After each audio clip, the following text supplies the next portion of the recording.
ចាសួស្តីបងប្អូនទាំងអស់គ្នាថ្ងៃនេះខ្ញុំមកធ្វើនំប៉័ង garlic cottage cheese bread ណាដោយមានចុងភៅតូចមកជួយធ្វើដែរអញ្ចឹងសូមជួយ share ឲ្យកម្លាំងចិត្តចុងភៅតូចម្នាក់មួយផងណា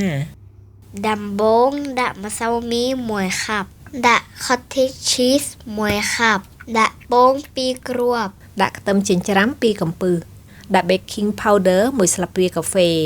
ដាក់ប្រេងឆា1ស្លាបព្រាបាយដាក់អំបិលកន្លះស្លាបព្រាកាហ្វេស្ទើហើយចុងក្រោយគេដាក់ oregano តាមចូលចិត្តមកណាលាយគ្រឿងកូរចូលគ្នាឲ្យសព្វល្អអាហ្វាគាត់អត់សូវមានកម្លាំងដៃកូរអញ្ចឹងម៉ាមីជួយកូរគាត់ហ្មងទៅព្រោះម្សៅនឹងវាស្អិតដែរលាយរួចហើយទុកចោលប្រហែលជា10នាទីមកណាបងប្អូនបន្ទាប់មកបងប្អូនដួសដាក់ពុម្ពដុតនំណាតែខ្ញុំអត់មានពុម្ពដុតនំអញ្ចឹងខ្ញុំដួសដាក់กระดาษដុតនំយកហ្មង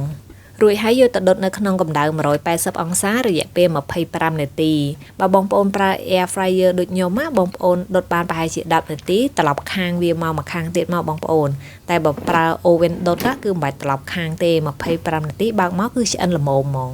និយាយពីថាឆ្អិនមិនទាន់ទេក្លិនឈ្ងុយឡើងស្រក់ទឹកមាត់ហ្មងបងប្អូនហើយបើរសជាតិវិញឆ្ងាញ់មែនទែនបើបងប្អូនចង់ឲ្យនំនឹងឡើងប៉ោងធំល្អបងប្អូនដាក់ yeast ថែមមួយស្លាបព្រាកាហ្វេពេលដែលលាយគ្រឿងមកណាតែខ្ញុំអត់ចង់ប្រើអញ្ចឹងខ្ញុំអត់ដាក់ទេ